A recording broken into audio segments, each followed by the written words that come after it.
Eu sou professor de Direito Penal da Unesp, da pós-graduação e da graduação. Meu nome é Paulo César Correia Borges. Com relação à lei de abuso de autoridade que está dentro do seu processo legislativo e agora está nas mãos do presidente da República, a gente precisa ter presente uma série de circunstâncias. Primeiro, ela é um grave equívoco que atenta contra o Estado Democrático de Direito brasileiro, porque tenta inibir tanto o Poder Judiciário, que é um dos poderes do Estado, e o Ministério Público e a Polícia nas investigações contra corruptos, contra autores de improbidade administrativa e todo tipo de delinquência que incomoda toda a nossa sociedade nesse momento, principalmente aquela criminalidade do colarinho branco que permeia as autoridades, seja do Legislativo, do Judiciário, do Ministério Público, enfim, que se valem do poder político para obter algum benefício próprio e para corromper toda a nossa estrutura administrativa no poder central, no poder federal, estadual e municipal, em todos os níveis. Isto é preocupante porque a lei de abuso de autoridade, ela tenta inibir tanto a polícia de usar algemas, por exemplo.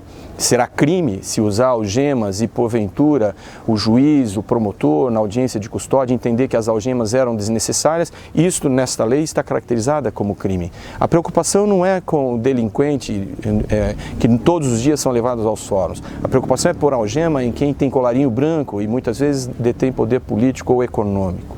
Com relação ao Ministério Público e aos juízes, o que faz essa lei é tornar crime o erro de interpretação ou uma interpretação divergente.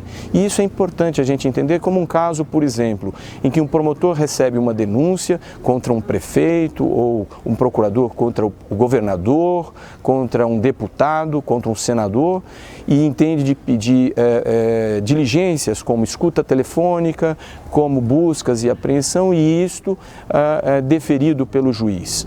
Se porventura, durante esse tramitar dessas investigações, esse político descobre que está sendo investigado, ele entra com um advogado no Tribunal de Justiça, ou no Superior Tribunal de Justiça, ou no próprio Supremo, dependendo a que nível está vinculado, pedindo um habeas corpus para trancar a investigação. Se isso, porventura, é deferido pela segunda instância por um relator, o que vai acontecer?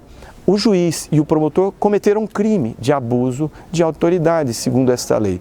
Portanto, isto é grave. O que querem mandar como recado é que não podem ser investigados esses políticos, esses poderosos, e que deve, então, o Ministério Público e o Judiciário se voltar para o simples cidadão que pode estar cometendo algum crime e deixar os políticos impunes. Esse é o resultado dessa legislação. Então, cabe ao presidente da República vetar esta lei e, se não o fizer, estará demonstrando de que lado está, seja dos bandidos, criminosos, autores de improbidade administrativa e atos de corrupção, ou do que a sociedade espera, que é exatamente a punição daqueles que sempre ficaram à margem da lei e acima da lei. Isto não pode continuar numa sociedade democrática.